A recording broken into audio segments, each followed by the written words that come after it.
Bem-vindo ao podcast 1844.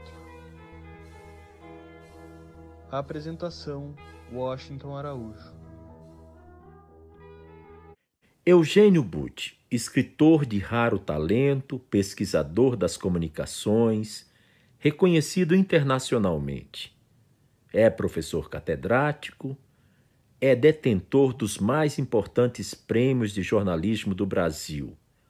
É também um visionário, a meu ver, dono de uma mente aguçada, bem treinada, e tem um humanismo à flor da pele. Você também é formado em Direito. E como você classificaria o crime de alguém que promove, produz e dissemina notícias falsas, as fake news? É muito difícil a gente ter uma tipificação no Código Penal ou mesmo ter a pretensão de tipificar no Código Penal o que pode ser o crime de produção e veiculação das chamadas fake news, porque qualquer um pode acusar qualquer outro de estar dizendo uma mentira. Qualquer relato é passível de uma contestação num de seus aspectos. De forma que esse assunto requer um exame mais demorado, um amadurecimento maior do debate público e do modo como as pessoas lidam com as novas tecnologias e tudo mais. Vai ser um processo muito mais complexo do que o estabelecimento de um crime preciso e de julgamento e punição em cima disso. Veja que toda ditadura, todo regime autoritário se baseia muito em acusar os adversários, os dissidentes, de mentirem para então persegui-los e condená-los e aprisioná-los, bani-los. Esse não é o melhor caminho. Nós precisamos entender, em vez de buscar uma legislação, que existe uma indústria de produção de desinformação, e aí dentro estão as fake news, e essa indústria, ela sim pode ser combatida em termos legais, porque ela incorre em diversas irregularidades. Uma delas são os negócios clandestinos, negócios ilegais. Ninguém sabe onde estão as pessoas que trabalham na produção de conteúdos fraudulentos. Essas organizações provavelmente trabalham de forma oculta, não pagam impostos, têm uma relação ilícita com organizações de extrema-direita que agridem a democracia e querem revogar o Estado democrático de direito. Tudo isso está aparecendo no Brasil. A questão é antes política e depois é uma questão de combater organizações criminosas que, entre outros malefícios para a sociedade, praticam esse que é o de disseminar a falsidade, a fraude, o discurso do ódio, caluniar e tentar desacreditar as autoridades, as instituições. E eu não me refiro a uma autoridade específica, mas todas as autoridades, inclusive a autoridade da ciência, a autoridade das religiões respeitáveis, a autoridade da universidade, dos artistas.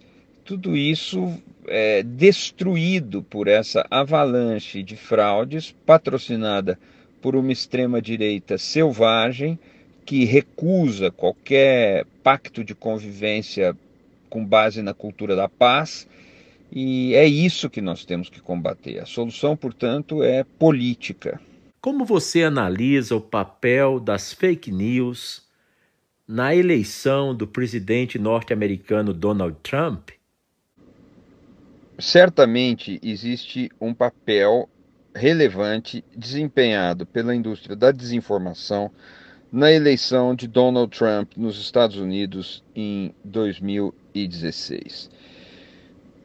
O alcance exato disso é ainda difícil precisar e talvez a gente nunca consiga ter respostas categóricas, mas nós sabemos, já há estudos, há conclusões, há dados empíricos mostrando que se alastraram informações com muito engajamento que carregavam mentiras.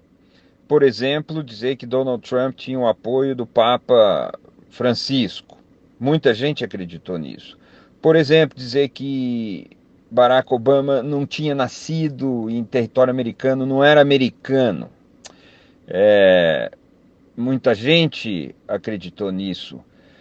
E também ficou demonstrado em trabalhos muito bem fundamentados que os públicos simpáticos à extrema-direita, portanto eleitores de Donald Trump, eram mais propensos a se engajar em fake news e a distribuir fake news. Isso não funcionava muito com os públicos mais simpáticos a Hillary Clinton. E também já há estudos apontando que a extrema-direita ou as organizações mais conservadoras, mais de direita, se beneficiaram e se beneficiam mais do que as de esquerda ou as democráticas do uso desse expediente que é a notícia fraudulenta, a falsa aparência de notícia e o conteúdo com intenções de fraudar. Isso favorece mais as organizações antidemocráticas. Vem ficando cada vez mais consolidada essa evidência. Mas tudo isso ainda precisa de muito estudo e muita pesquisa, muita coisa ainda vai rolar. É claro que houve a veiculação de notícias fraudulentas nas eleições de 2018 no Brasil. E houve, tanto do lado dos que apoiavam a candidatura do PT, quanto do lado dos que apoiavam a candidatura de extrema-direita, que acabou ganhando as eleições. Há dados mostrando que, para a direita, também no Brasil, as notícias fraudulentas foram mais eficientes. Mas no caso brasileiro, esses dados são não conclusivos até agora. O que é certo hoje é que o uso da fraude noticiosa funciona após as eleições diretamente vinculado às organizações de extrema-direita que são contrárias à manutenção da democracia no Brasil. Isso vai se tornando irrefutável. E isso cria um nexo na linha do tempo que confirma e corrobora, por assim dizer, o pacto dessas organizações antidemocráticas, extremistas, de tendência violenta, sempre à direita, com a indústria da desinformação. Esse pessoal se beneficia disso, tira vantagem disso e não tem o menor compromisso com a verdade factual e com a boa-fé e com o direito do público à informação. Já há sinais, inclusive, que essas forças políticas desprezam, inclusive, o direito à vida, quando, durante a pandemia que nós enfrentamos agora, propagam discursos dizendo que não há gravidade nessa doença, dão exemplos muito nefastos de conduta que coloca em risco a vida das pessoas, como, por exemplo, promover aglomerações para fins políticos, passear sem máscara de proteção, ter contato físico. Tudo isso constitui exemplos que levam as pessoas a se exporem além do que seria seguro e leva a doença a se multiplicar, a evoluir numa escalada exponencial que pode levar, como nós já estamos vendo, a colapso de setores do atendimento de saúde no Brasil. Isso tudo indica, portanto, que existe uma identidade entre o desrespeito à vida, o desrespeito aos direitos das pessoas, o desrespeito especialmente ao direito à informação e a organização de extrema-direita violenta, com suas múltiplas facções, que apoiaram a candidatura do atual presidente da República e que hoje articulam as manifestações para enterrar de vez a democracia no Brasil. Há bem poucos meses, 2 ou 3 meses, o Congresso Nacional Brasileiro criou uma CPMI, uma Comissão Parlamentar Mista de Inquérito, para tratar das fake news. Você tem acompanhado o trabalho dessa comissão parlamentar? Existe alguma forma desse debate deixar de se contaminar pela luta político-partidária? O único registro importante é que começaram a surgir evidências da ligação de pessoas bem ligadas ao presidente da República e a atividade ilícita de produzir e distribuir relatos ou discursos caluniosos contra adversários políticos, por meios ilegais, não registrados, não oficiais. Essas suspeitas são gravíssimas, há elementos que reforçam essas suspeitas e que apareceram no bojo dessa CPMI, e isso tudo precisa ser apurado até um plano em que possam ser esgotadas as possibilidades de contradição ou de negação dessas suspeitas. É possível isso, mas outra vez aqui nós estamos num território em que o embate é político. Depende do embate político o sucesso dessa CPMI. Eugênio, como poderia ser uma regulamentação mínima para as redes sociais, tais como Twitter, WhatsApp, Facebook, Instagram?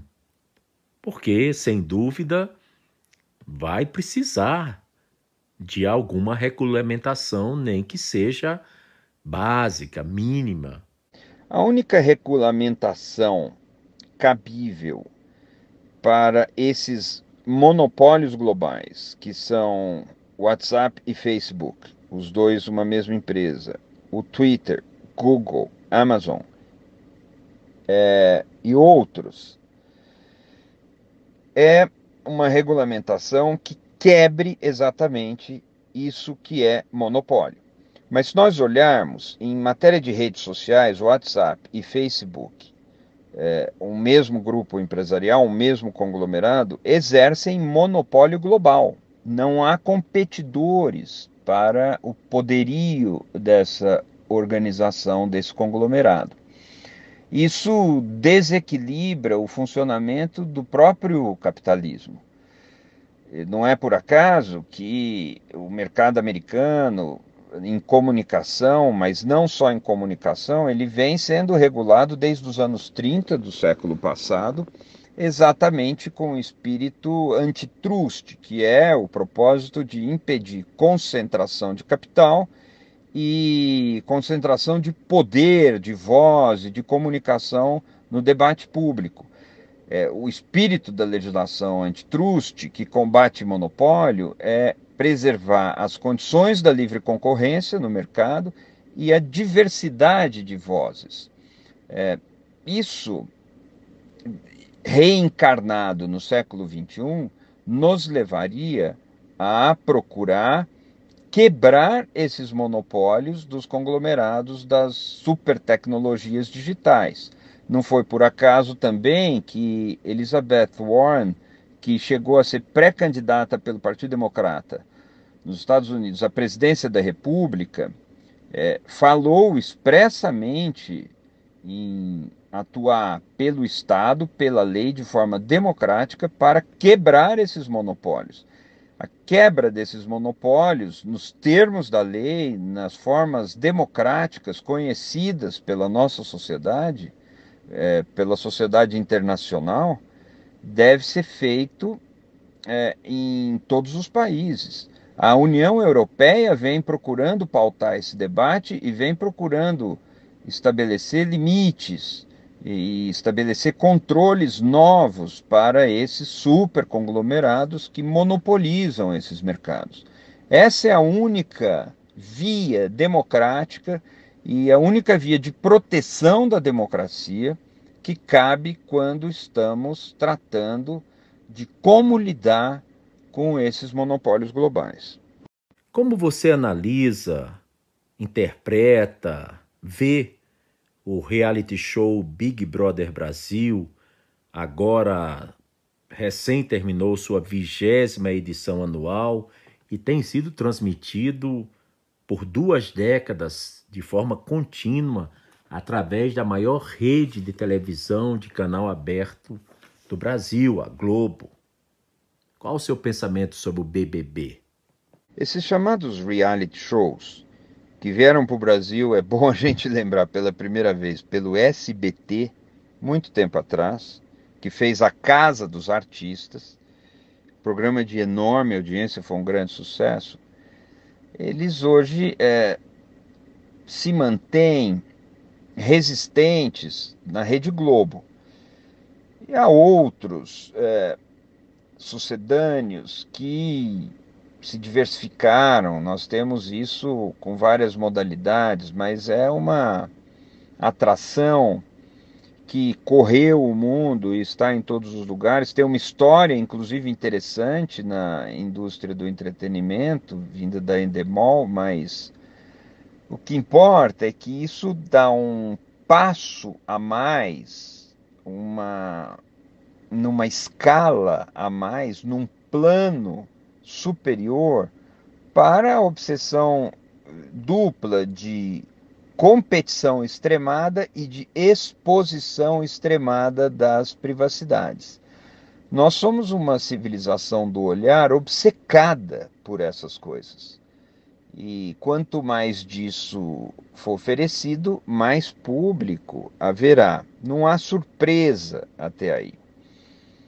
Eu, fora isso, não consigo muito entender por que tanta fixação do desejo generalizado, o desejo das massas, por esse tipo de atração. Me parecia que depois de 1, 2, 3 vezes, o mais do mesmo se esgotaria e ficaria num plano modesto de audiência, de faturamento. Na Rede Globo, que é uma organização de muita competência, não foi isso que aconteceu, ainda é um carro-chefe. Vamos ver quanto tempo dura, né? Eu não vejo como isso pode ser, do ponto de vista ético, melhor do que é um tipo de atração corrosiva. Constrói pouca coisa, traz pouca invenção, uma crise de miséria da imaginação, mas é assim que funciona. Me preocupa muito mais, é verdade, o sensacionalismo policial, que é uma solução econômica, embora os anunciantes fujam disso porque não querem manchar a sua imagem com o sensacionalismo policial, mas isso ainda é um problema sério em todas as outras, quase todas as outras emissoras. E a Globo não faz isso, mas faz esses reality shows que são muitas vezes uma uma referência negativa, né? Nos deixa desalentados. Nos fale sobre o debate entre o público e o privado, tanto no nível interpessoal, como também no nível governamental. Essa dualidade ou essa tensão, essa ambivalência, essa antinomia ou essa bifurcação de sentido que é o embate entre o público e o privado é antiga, tão antiga quanto a noção de política, já rendeu coisas maravilhosas no pensamento, inclusive no Brasil. Roberto da Mata fez a sua obra em torno das ideias da casa e da ideia da rua, que não é exatamente o embate entre o público e o privado, mas lembra o embate entre o público e o privado. É um tema que atravessa a nossa história. E muitas vezes o equilíbrio da vida política pode ser visto a partir dessa chave, qual seja o equilíbrio entre os interesses públicos e o interesse privado. Eu insisto que isso é antigo. Se nós voltarmos à peça de Sófocles, trágica peça de Antígona, nós vamos ver lá um embate entre o mundo da casa, da família, do oikos em grego, que é o lado de Antígona, defendendo a tradição familiar e os deuses, e de outro lado o interesse do Estado, defendido pelo rei, Creonte, o rei de Tebas. É um embate entre, de uma certa maneira, entre o público e o privado. E tudo transcorre em torno disso na peça. Inclusive, Creonte diz que não vai deixar o mais distante parente ou amigo sobrepor os seus interesses ao mais menor, ao mais pequeno, ao menor, ao mais mesquinho, é o termo que aparece numa das traduções, ao mais mesquinho interesse da pátria, ou da cidade, ou do Estado. Ele diz que vai sempre colocar acima de tudo o interesse público. Outra vez, é um embate entre o público e o privado, mas nós temos isso em todas as situações, todos os debates da Roma antiga passavam por aí, a virtude da vida privada, a virtude na vida pública. E hoje também, um traço da cultura brasileira, que é o patrimonialismo, costuma ser interpretado por aí também. Seria o manuseio, a manipulação da máquina pública para fins privados, para fins particulares. E, infelizmente, essa doença ainda é grave e endêmica na administração pública brasileira. É algo difícil de superar. E por aí a gente pode entender o apego que a nossa cultura política tem ao atraso. Por aí é uma das maneiras, é um dos caminhos que nos deixa ter esse campo de visão para essa questão. O patrimonialismo é um desses caminhos. A questão do patrimonialismo é um desses caminhos. E ela não é outra coisa que não um arranjo nocivo, um arranjo regressivo entre a esfera do que é público e a esfera do que é privado. Agora, sobre um debate que parece não ter fim. Você é favorável à exigência de curso superior para o pleno exercício da atividade jornalística no Brasil? Quais os prós e os contras de se exigir essa formação superior para jornalistas? É claro que eu sou favorável a que os jornalistas estudem.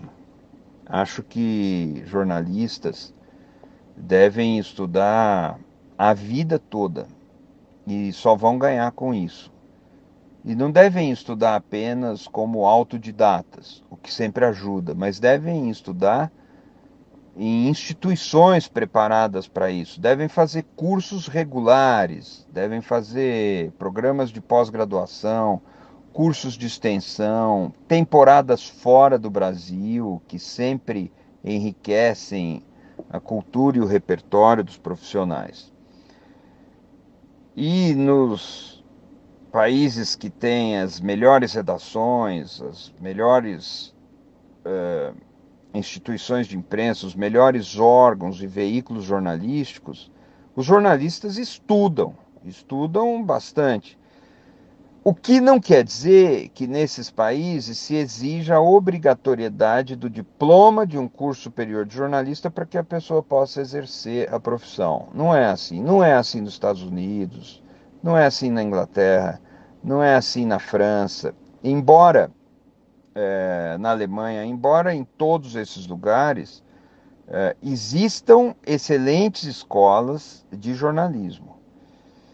E para vários tipos e níveis de preparação, de aprofundamento, em vários programas de estudo. A exigência do diploma como um documento obrigatório para o sujeito poder se registrar como jornalista era uma atipicidade, uma singularidade, uma estranheza, uma esquisitice que distinguia o Brasil dos países que são referência em matéria de qualidade de imprensa e de prática jornalística. E eu lembro que isso foi instituído no Brasil em 1967 pela Junta Militar, que queria vincular a profissão ao diploma e depois queria vincular cada órgão de imprensa a um jornalista responsável, porque queria controlar a informação, não porque quisesse ajudar a circulação da informação. A obrigatoriedade do diploma e os mecanismos de identificação rápida de quem é o jornalista responsável por cada publicação que acontecia sob a ditadura atendia aos interesses do governo autoritário, não aos interesses do leitor, não à liberdade de imprensa, não aos interesses daqueles que queriam fiscalizar o poder. E era uma distorção que em nada melhorava a qualidade de imprensa. Não melhorou em lugar nenhum e não melhorava também no Brasil. Agora nós estamos sem essa obrigatoriedade e as oscilações de qualidade da imprensa não são decorrentes da obrigatoriedade ou não do porte do diploma para a pessoa poder exercer a profissão de jornalista. Como, aliás, é em todos os países. Não é obrigatório o diploma, mas as pessoas estudam. As crises da imprensa e as crises da prática jornalística são de diversas naturezas, mas a obrigatoriedade do diploma não resolve essas crises, como às vezes pode agravar, pode dificultar a liberdade de expressão, pode criar reserva de mercado, o que não favorece a diversidade de vozes. Isso nunca se provou positivo, fecundo, em nenhum país, em nenhuma sociedade. Então nós devemos olhar isso aí com mais cautela. Falemos sobre a regulamentação dos meios de comunicação no país. Existem muitas correntes e muitos interesses envolvidos, como não poderia deixar de ser. A seu ver, a forma como está atualmente esse debate, ele vem dando conta do recado ou estará precisando de aperfeiçoamento? Se sim, quais aperfeiçoamentos? Afinal de contas, mexe com os brios de muitas empresas essa expressão regulamentação. A regulação dos meios de comunicação não chegou ao Brasil. Vamos falar claro aqui. Todas as democracias contam com agências reguladoras, com marcos regulatórios, com uma ampla legislação e com fiscalização dos mercados de comunicação. Isso vale para os Estados Unidos, isso vale para o Canadá, isso vale para a Inglaterra. Nos Estados Unidos nós temos a FDA, na Inglaterra tem a Ofcom, vale para a França, vale para a Alemanha. Todos esses lugares contam com a regulamentação desse setor e com a regulação desse setor, com agências reguladoras ou instituições análogas que acompanham e que são autorizadas a expedir e publicar, a editar normas infralegais ou mesmo legais que regulam a atividade. O Brasil fez isso e não fez. Em algumas questões existe uma legislação, em outras não existe. Há um cipoal de dispositivos que às vezes são contraditórios. Existem arremedos de agências reguladoras, mas que na prática podem ser capturados por interesses de mercado, e é uma confusão, infelizmente. A ausência de uma regulação democrática e transparente, criteriosa, clara, compreensível, produz essas deformações que nós temos aqui. Por exemplo, no Brasil, igrejas e emissoras ou redes de emissoras se associam de maneira informal. Isso distorce o espírito de uma sociedade democrática e o funcionamento do mercado. Para que o mercado funcione bem, igrejas ficam num departamento e emissoras de televisão ficam em outro. E emissoras de rádio ficam em outro departamento. Nós podemos ter programas religiosos e todos os países podem ter, mas é complicado quando você tem uma emissora controlada por interesses religiosos, administrando a emissora. Pior ainda fica a situação quando a gente encontra nexos, vasos comunicantes, até promíscuos, entre as emissoras ou redes de emissoras de rádio e televisão, igrejas ou associações de igrejas, e em terceiro lugar de partidos políticos. Aí é o pandemônio, sem nenhum trocadilho, porque tudo aquilo que é conflito de interesses e que as legislações democráticas procuram evitar ou inibir, se manifesta aí com enormes prejuízos para o interesse público e para o livre debate das ideias. Então aí não dá. Mas há outras distorções. Nós ainda temos casos sérios de parlamentares incumbidos de aprovar decisões e projetos de lei nessa matéria que são associados ou que são ligados a emissoras ou redes de emissoras de rádio e televisão que têm interesse também nessa matéria. É outra distorção. Um terceiro nível de distorção aparece com a propriedade cruzada dos meios de comunicação, que ainda nós temos no Brasil. Em algumas regiões, um grupo domina, um único grupo econômico domina o mercado de televisão, às vezes o mercado de televisão por assinatura, junto, rádio, sem falar em jornal, revistas, e tudo isso desequilibra a concorrência e desequilibra o regime de diversidade de vozes. O Brasil é incrível, não resolveu essas questões, não enfrentou essas questões. A democracia brasileira fechou os olhos para isso.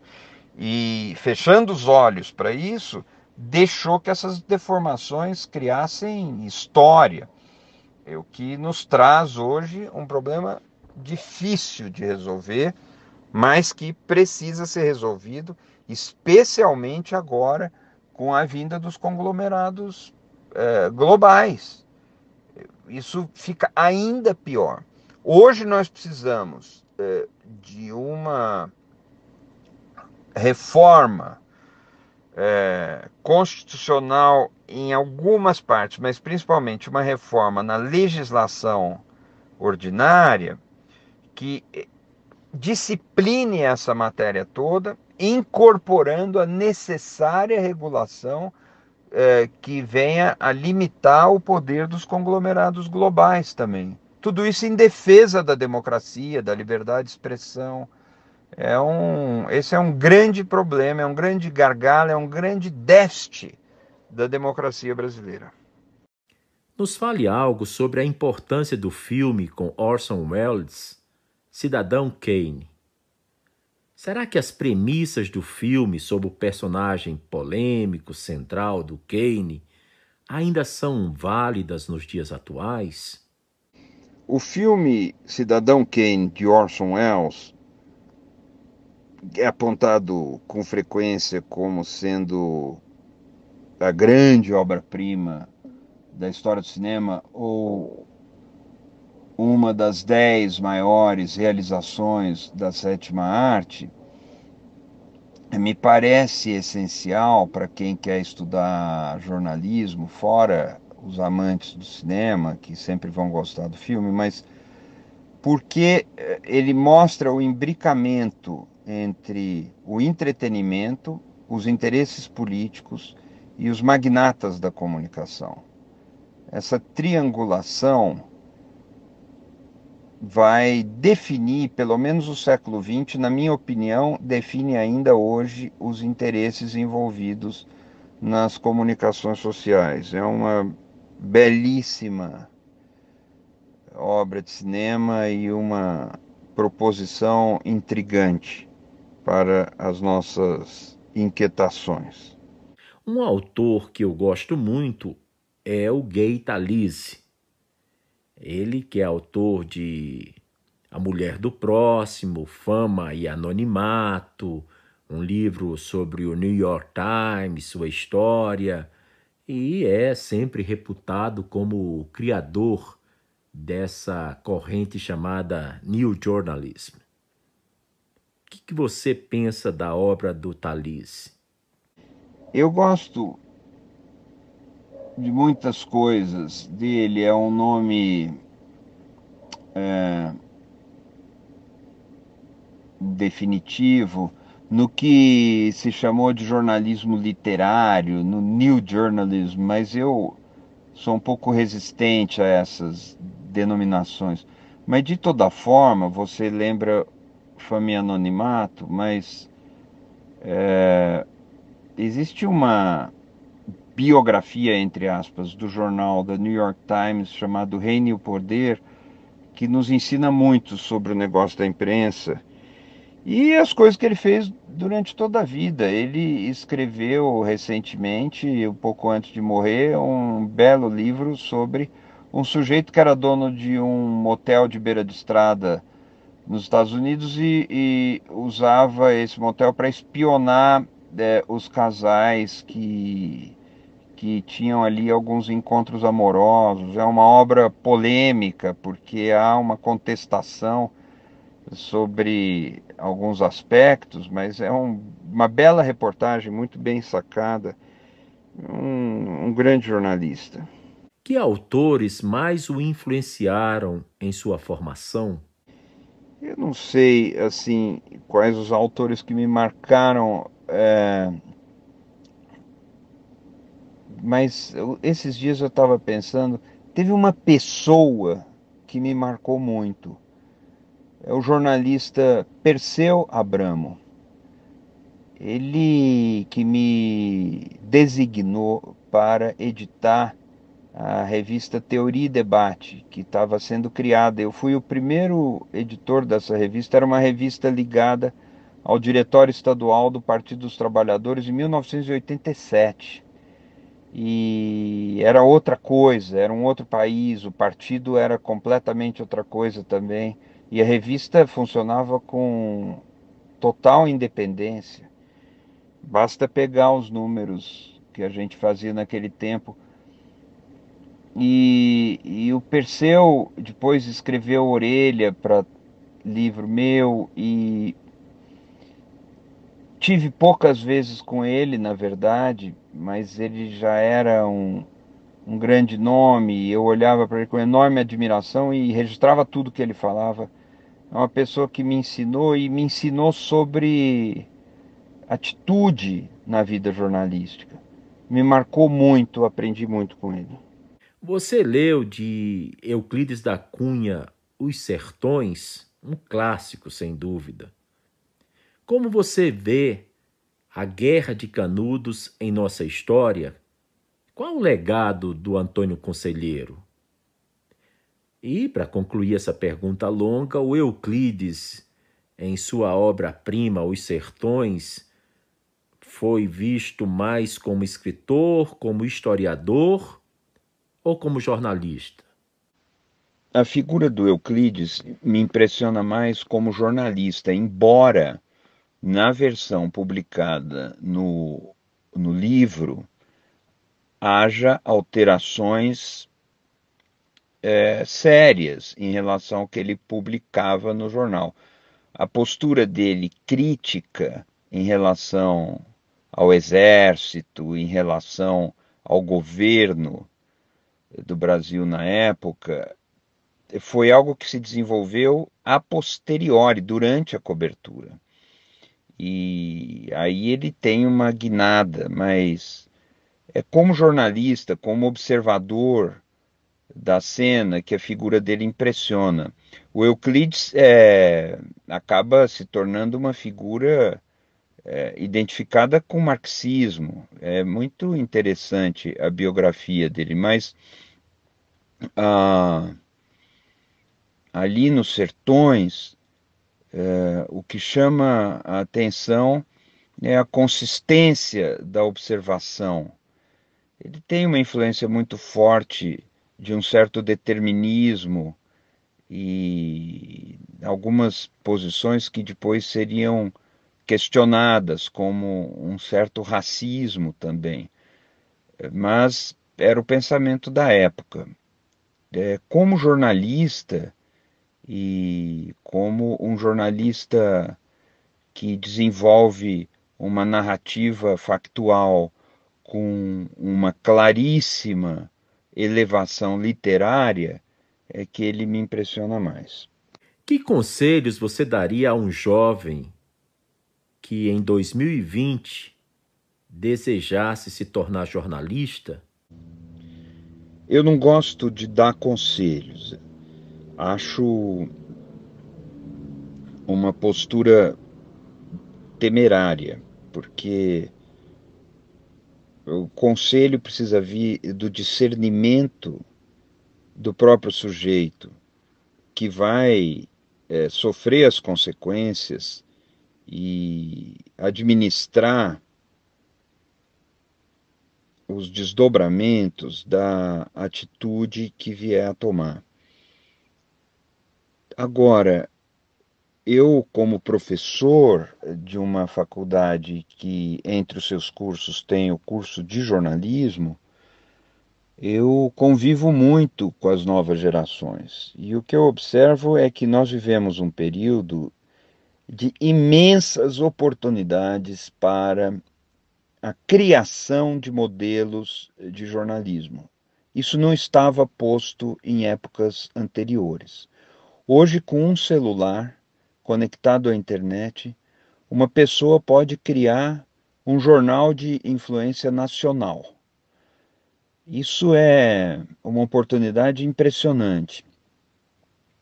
E então, eu acredito que nessa época os jovens jornalistas precisam pensar em si mesmos não como futuros empregados de grandes organizações. Isso é uma possibilidade, mas não é a única. Eles devem pensar em si mesmos como criadores de novas possibilidades jornalísticas. Jovens sempre fizeram isso. Os criadores da revista Time, nos anos 20, que eram dois estudantes de direito em Yale, nos Estados Unidos, tinham 20 e poucos anos quando bolaram a revista que iria ser o formato da revista semanal de informações no mundo todo. O modelo dessa possibilidade jornalística, mas hoje a chance de desenhar novas coisas é ainda maior, porque os custos industriais, nesse quesito, eles se tornaram menores, né? Então, eu gosto de pensar nisso.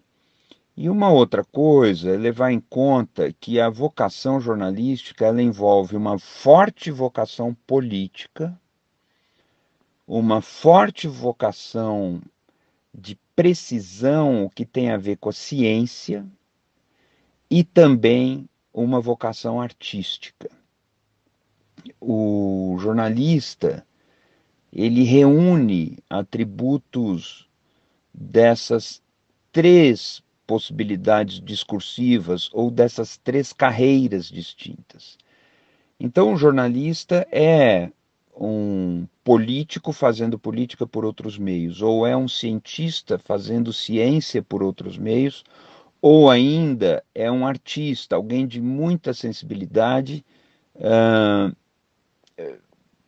observando a arte, criticando a arte e às vezes criando arte. Veja que a gente acabou de falar de Euclides da Cunha, é um artista, é um tremendo literato, mas realizou essa vocação como jornalista. Você tem um filósofo favorito? Eu gosto dos gregos. Às vezes eu tenho a impressão de que ali foi dito tudo o que precisava ser dito. Ali eu quero dizer dos pré-socráticos até Aristóteles, talvez até Epicuro, que é uma figura que sempre me fascinou. Mas eu também não perco o pé de uma origem interiorana. E meu pai gostava de dizer do filósofo Scarelli, que era uma figura de Orlândia, que dizia uma frase da qual nunca me esqueci: tem gente que não é o que é e quer ser o que não é. Isso me ensinou demais. Aí está a questão do ser, a questão do ente, do vir a ser. Vários problemas que tangenciariam a metafísica ou seriam objeto de extensos e longevos debates filosóficos moram nessa frase do filósofo Scarelli que meu pai sempre citava. O Scarelli é um morador de Orlândia, como todos os demais. Outra frase que meu pai contava de um cidadão que chegou no bar e, e os amigos perguntaram: Ô fulano, senta aí, não quer comer alguma coisa? E ele respondeu: não, eu já comi uns objetos. E a frase virou folclore, né? O sujeito que comia objetos. Mas se a gente pensa nos debates filosóficos, tem muita gente que é antropofágico em relação aos seus objetos de estudo e come os seus objetos, o que é um erro, sobretudo no jornalismo. Não se deve comer os objetos, isso para não dizer das fontes, deixa a antropofagia em outro lugar. Mas eu também gosto de Adorno, mais recentemente. Gosto de Kant, não entendo Nietzsche direito. E sem falar de coisas do Brasil, tem vários.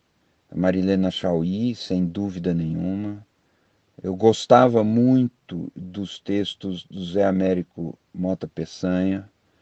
Adoro Adalto Novaes, que está aí liderando o principal trabalho de pensamento no Brasil, que se estende por 40 anos, o criador de uma grande escola de pensamento e de filosofia, que são os ciclos de conferências que ele organiza, e agora com os ciclos da Era das Mutações.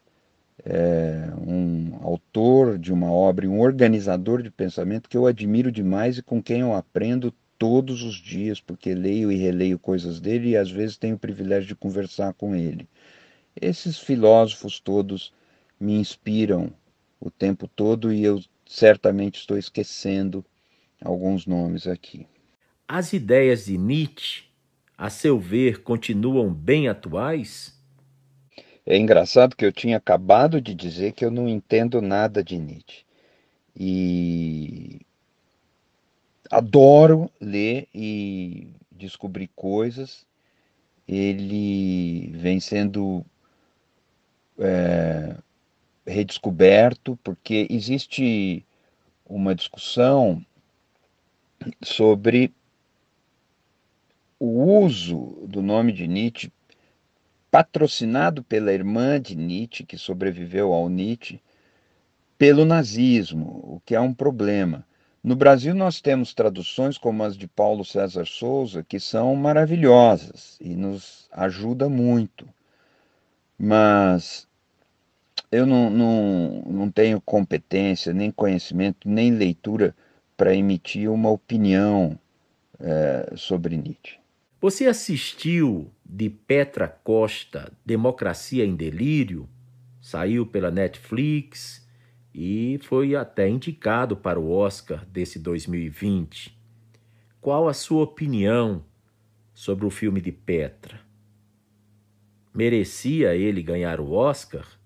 Eu acho sim que o filme da Petra Costa, Democracia em Vertigem, merecia ganhar o Oscar. Muita gente levanta problemas de forma e um problema de engajamento mais partidário, como se fosse um viés.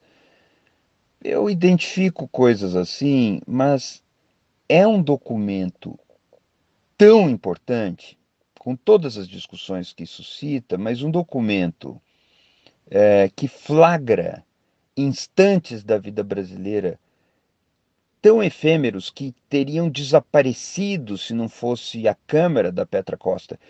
E ao mesmo tempo tão decisivos, porque daquilo resultou, as tragédias subsequentes resultaram dali, que eu acho que, como documentário, merecia sim ganhar o Oscar. Não me compete saber quem vai ganhar, ou quem devia ganhar, ou quem não devia. Mas eu acho que foi uma grande justiça o filme estar entre os finalistas do Oscar. Você tem um poeta preferido? Se sim, compartilhe conosco alguma coisa desse poeta. Na música, quais as suas preferências? Quais os seus ídolos? Eu tenho a impressão que meu poeta preferido é algum desses que escreveu letras das músicas populares no Brasil. São muitas as passagens que ficaram como alicerces da minha maneira de ver o mundo. E aí, o Lupicínio, Vinícius de Moraes, Assis Valente. Eu gosto também das músicas, das formas como se combinaram a melodia, uma nota alta, uma nota baixa, uma frase mais lenta, um agudo que persiste, conciliado com uma letra que parece tatear uma esfera superior.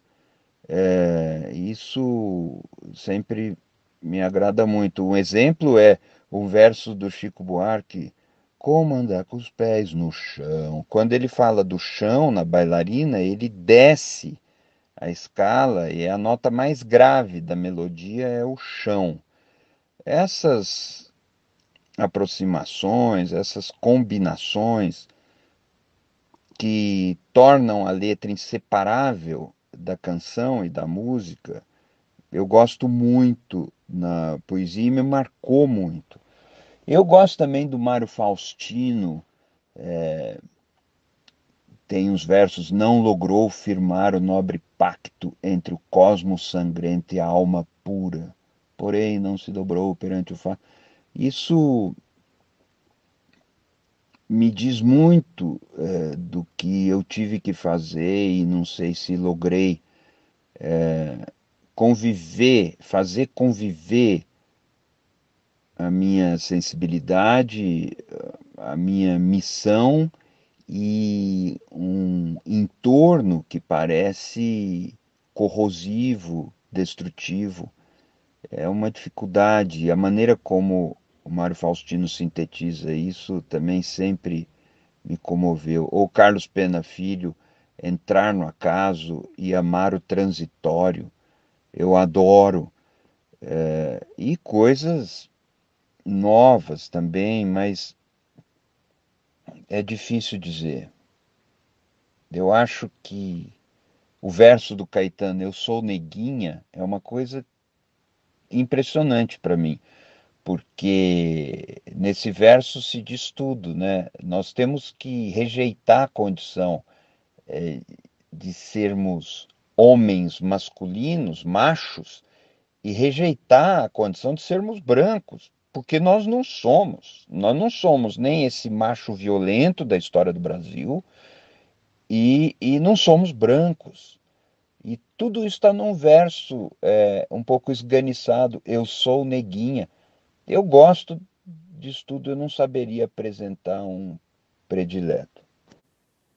Você integrou o Conselho Consultivo da Fundação OCESP, que é da Orquestra Sinfônica do Estado de São Paulo.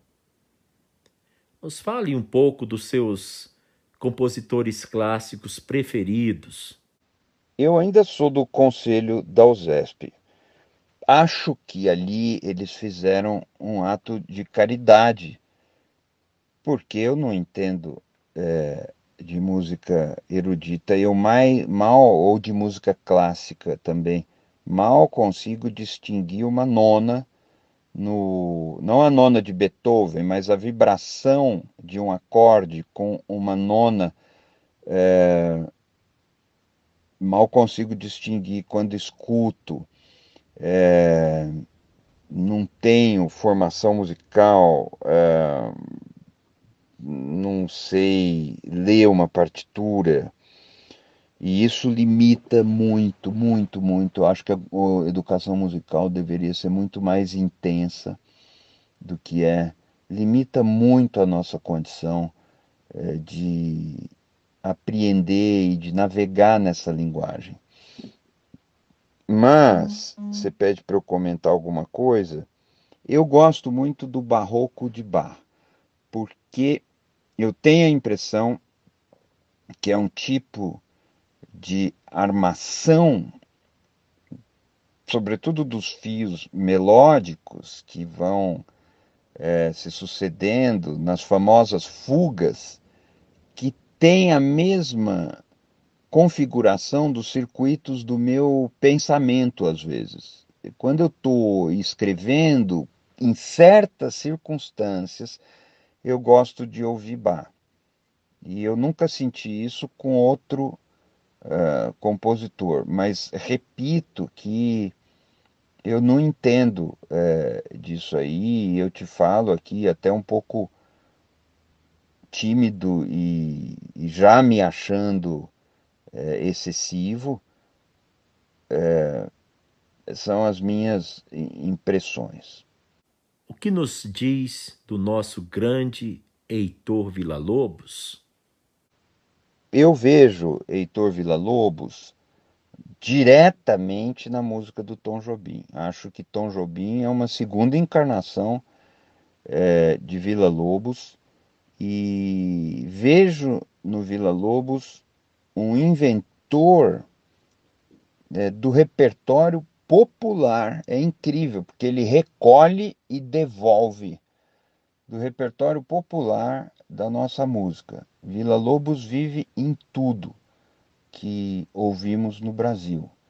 Não quero ser exagerado, por favor, mas quem gosta de Villa-Lobos e quem gosta de Tom Jobim e vê as irradiações capilares dessas obras monumentais, sabe que eu não estou mentindo, ou pelo menos que eu estou musicalmente tentando ser verdadeiro. Você aprecia rock? The Beatles, Rolling Stones, The Who, Led Zeppelin? É claro que eu gosto de rock, todo mundo gosta, e entre Beatles e Rolling Stones, eu acho que a obra dos Beatles é mais concentrada e ao mesmo tempo mais rica em termos de possibilidades musicais. Me parece que não existe controvérsia sobre isso. Os Rolling Stones têm aquela coisa da autenticidade roqueira que eles preservaram, mas e é bacana e tudo, mas uma atitude menos comportada, talvez. Mas os Beatles, em 10 anos, eles percorrem o itinerário da cultura personificada neles, a transformação, inclusive física, dessas quatro figuras, com a descoberta das referências lisérgicas e com a descoberta da religiosidade, da espiritualidade orientais, isso é incrível. E a transformação física, a transformação dos gestuais, a transformação dos figurinos e da linguagem dos Beatles num intervalo relativamente abreviado, que é o intervalo que dura o grupo, acho que retrata uma cultura.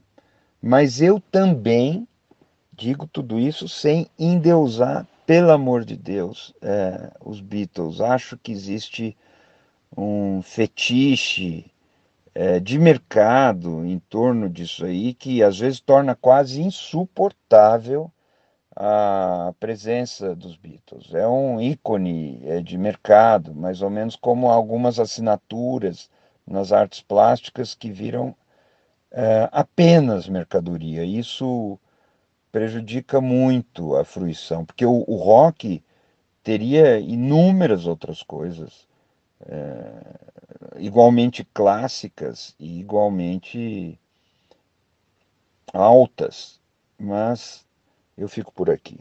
Quem é o melhor compositor da MPB nos últimos 50 anos?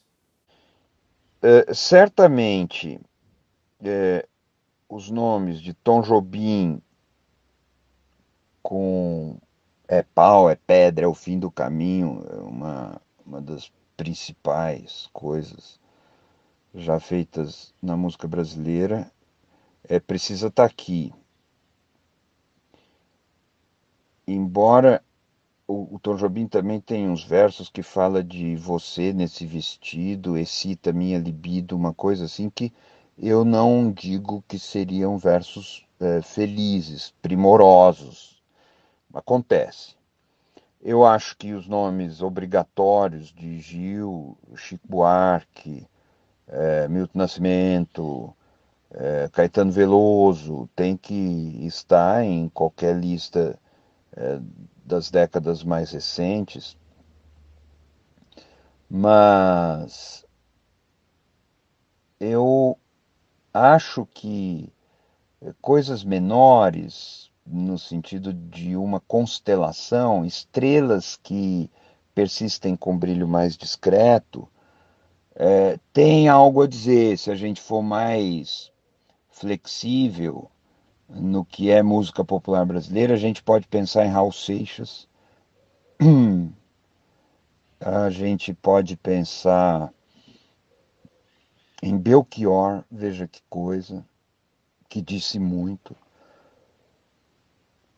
Eu gosto também de Aquarela do Brasil. Muitas vezes eu tive vontade de Aquarela do Brasil ser adotada como hino do Brasil.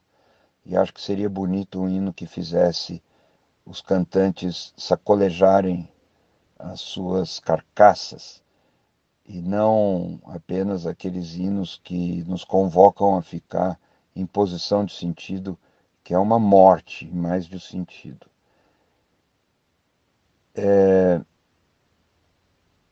Mas eu acho que é isso, porque a gente também tem coisas de mulheres que eu, sabe, a Maísa, acho que inventa um gênero no Brasil,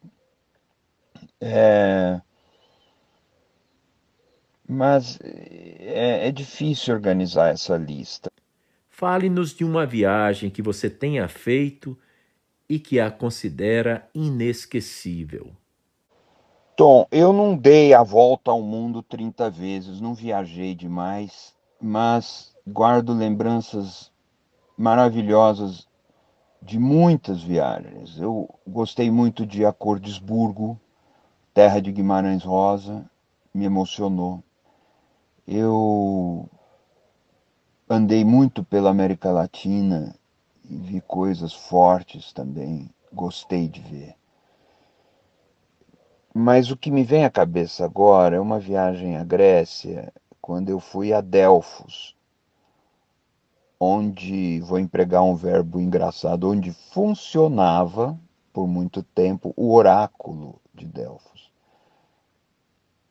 E foi um dos lugares de energia mais forte que eu vi na minha vida.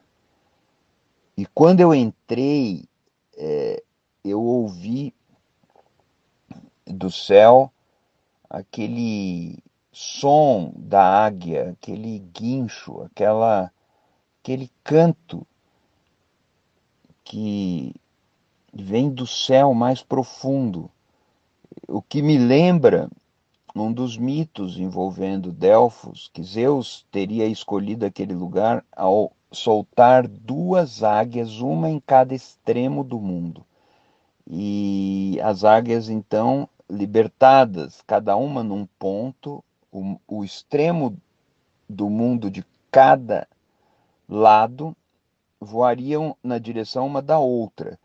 E no ponto em que elas se encontrassem, estaria demarcado o centro do mundo.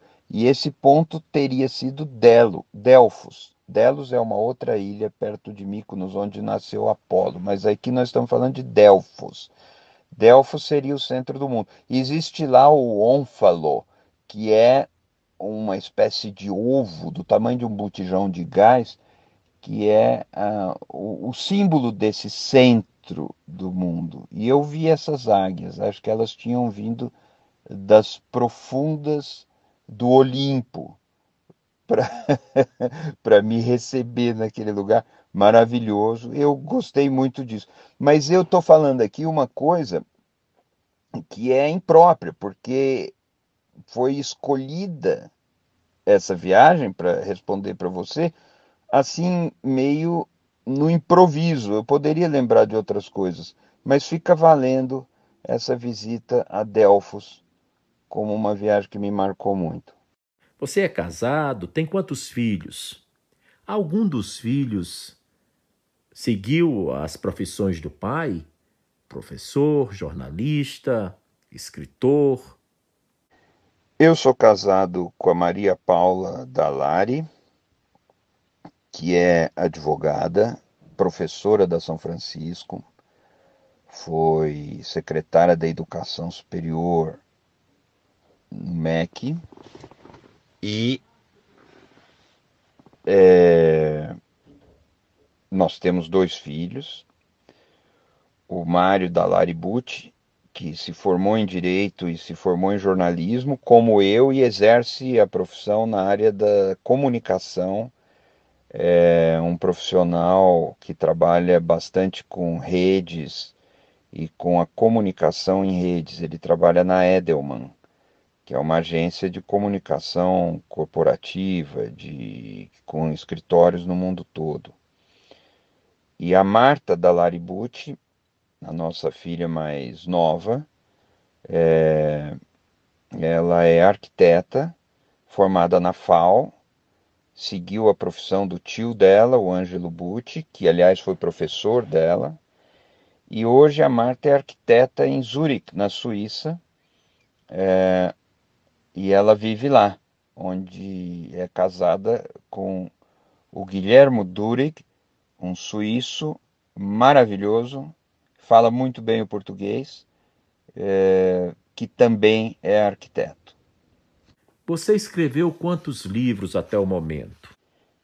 Eu tenho participação, Tom, em dezenas e dezenas de livros, com artigos escritos, capítulos de livros, como todo professor universitário, nada de excepcional aí. E eu escrevi livros meus, uns 10 mais ou menos, não são muitos. E organizei alguns outros também, mas é mais ou menos por aí. Em plena pandemia do coronavírus, do Covid-19, todo mundo trancafiado em casa, porque é a única forma segura de nos proteger do contágio desse terrível vírus. Você tem aproveitado o confinamento e está escrevendo algum novo livro? Sim, eu estou trabalhando em projetos, finalizando textos, algumas coisas estão na editora, mas eu não gosto de falar disso antes de acontecer, fica presunçoso, é, enfim. Mas estou trabalhando em mais de um projeto e dois deles estão prontos, estão em editoras. E assim a vida segue. Para citar aqui um grande ídolo que eu tenho, que é o Ricardo Couto, maravilhoso, talentosíssimo jornalista, um farol da nossa profissão. Ricardo Couto, que sempre gosta de repetir: vida que segue. E assim vamos nós. Como é que você visualiza o mundo depois da pandemia do coronavírus? Eu tenho pensado muito nisso, sobre os cenários que sobrevirão ao evento da pandemia.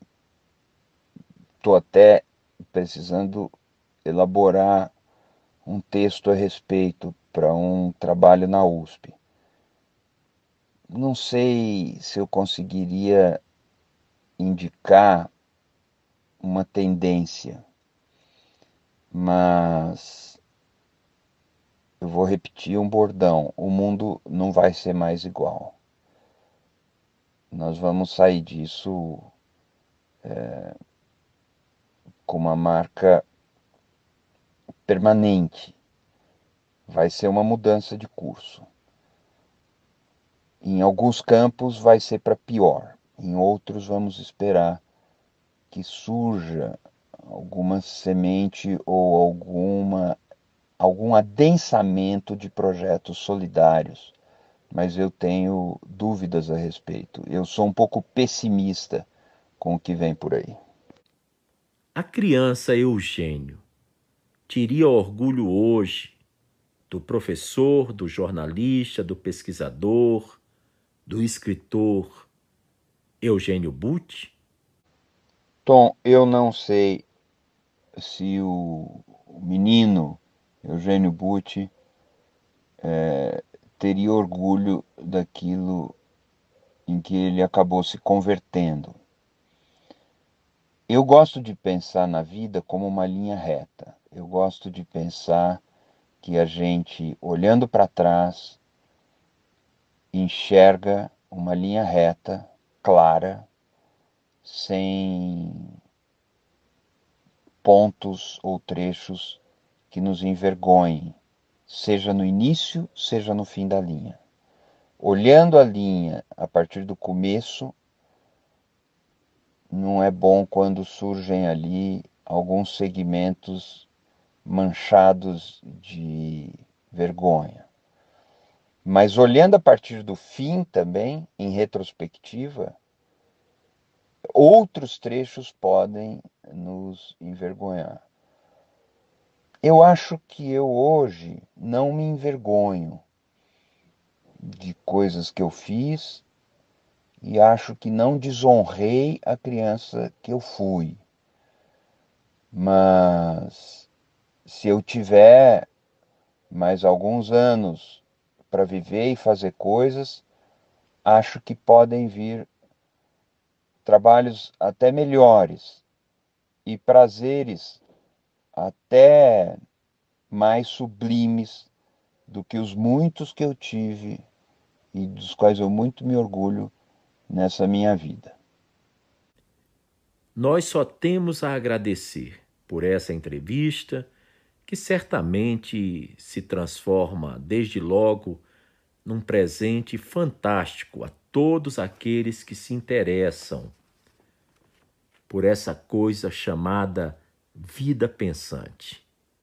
Meu caro Tom, é claro que eu, depois dessa longa entrevista, só posso me traduzir aqui numa mensagem de agradecimento a você, em primeiro lugar, que é tão generoso comigo, e aos nossos ouvintes que nos acompanharam e me prestigiaram demais com a sua atenção e com a audiência.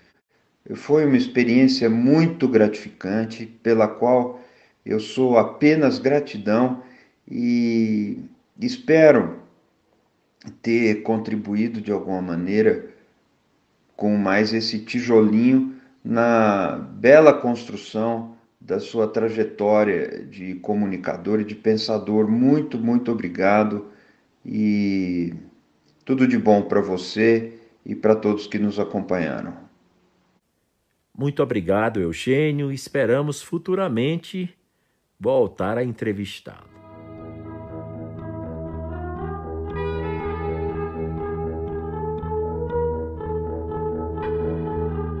Você acabou de ouvir mais um episódio do podcast 1844.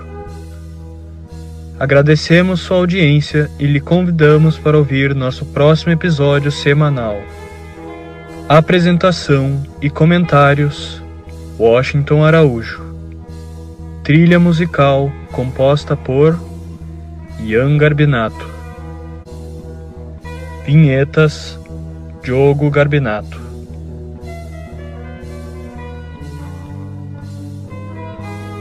Contatos com a produção para comentários e sugestão de temas podem ser feitos através do e-mail podcast1844@gmail.com.